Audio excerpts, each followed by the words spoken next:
Mate, can you make this kid work a little harder? Work hard now. Michael Byrne, it's really good to catch up with you, mate. Like, people don't understand that you trailblazed for Australian motocross and supercross for so many years here in the States. How long ago was it you rode? Oh man, I came to the US, I think it was the end of 2000, so I've been here ever since. Yeah, my career ended in 2013. I think I've stopped racing, so yeah.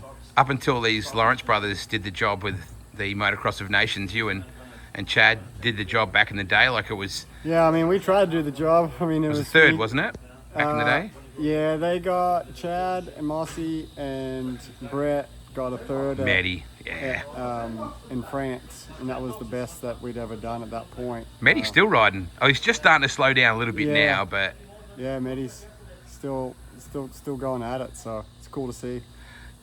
These days you're a busy guy with your coaching program. Is that the way to put it? Is it a coaching program or mentorship or? Yeah, I would say it's coaching, rider coaching and training. So yeah, I've been doing that pretty much since I retired. You know, like I help guys like Alessi, Shorty, Baggett, Benny Bloss, Justin Bogle. And then obviously Cooper Webb, and then I started really just doing it out of here at the compound when Jet and Hunter bought the compound. So.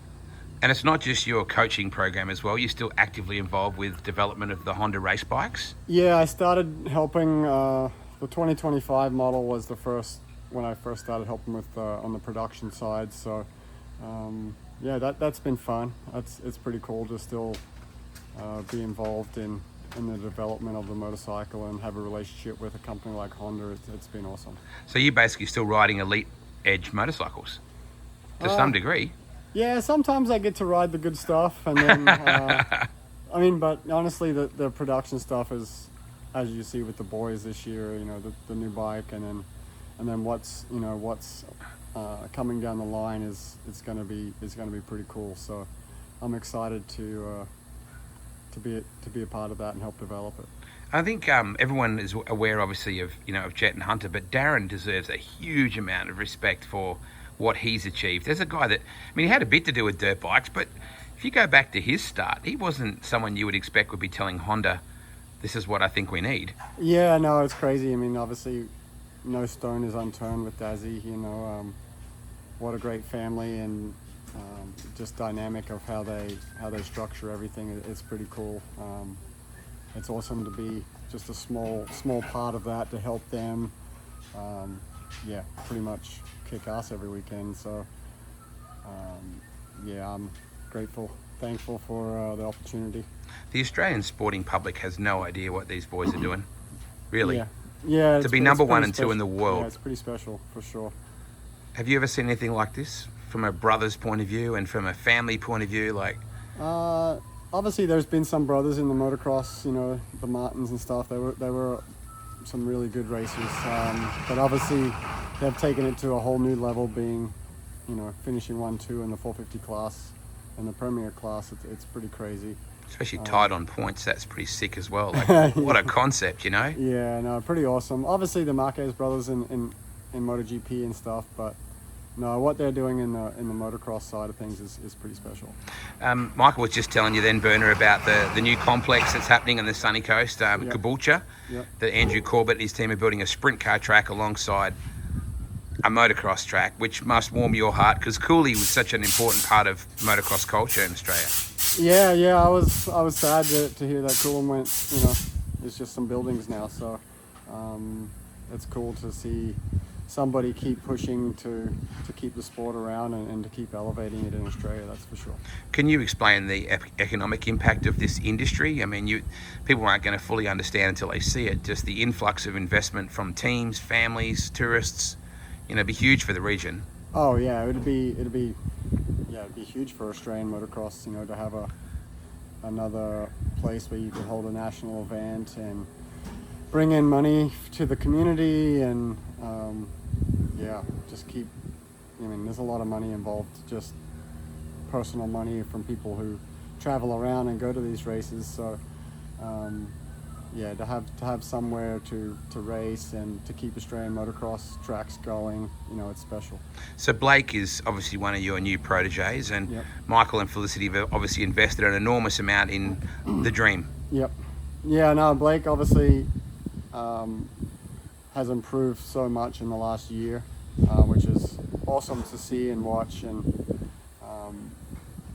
for someone who's only started riding pretty much when COVID came, and to be getting top 10s in the B classes with that short of time, I think he was outside the top 30 just a year ago, and then to get top 10s at Loretta's this year was awesome to see that type of progress. It's difficult to get that type of progress in that short amount of time, but it's really cool to see also. Do you miss riding? Yeah, I miss riding, but I also get to ride, so when I have the time, I'll throw a leg over and get out there, or if we have a big test coming up, I'll put a little time in. But I mean, majority of my time is just I try and give it to my guys. That's what I'm here for now. It's not about me anymore. It's just about seeing them be the best rider that they can be. What will they do today? What will you have Blake do today as a standard day, or are the weather conditions conducive to? What are you doing? Yeah, we have a sand turn track over there that usually takes a lot of rain. So obviously we've been having a lot of rain the last couple of days. So we'll do some motos over there. It's probably everyone's least favorite track because it's rough and gnarly and it's just sandy with no jumps on it. So But critical. Yeah, it's a very important part of just for the training side. Not as much fun as riding the big track with all the jumps on it, but critical on the technique side and then the fitness side. I'm really so stoked that you're still such a big part of the motocross and supercross industry, mate, because for a lot of years you were the great white hope for Australia. Yeah. I mean, it's cool to still be a part of it. I mean, obviously doing what I'm doing now, I feel like is seeing these young riders find their true potential and helping them get to there is, I mean, it's the next best thing to being a racer yourself. You still get to have those emotions of when they do good, and then you're trying to obviously balance out the emotions when it doesn't go well, because I've lived that too. So Yeah. you're always constantly trying to keep a pretty level playing field and not have too many highs and too many lows. You don't want to be riding the roller coaster too much because that just gets difficult. The Americans are so passionate about every form of sport.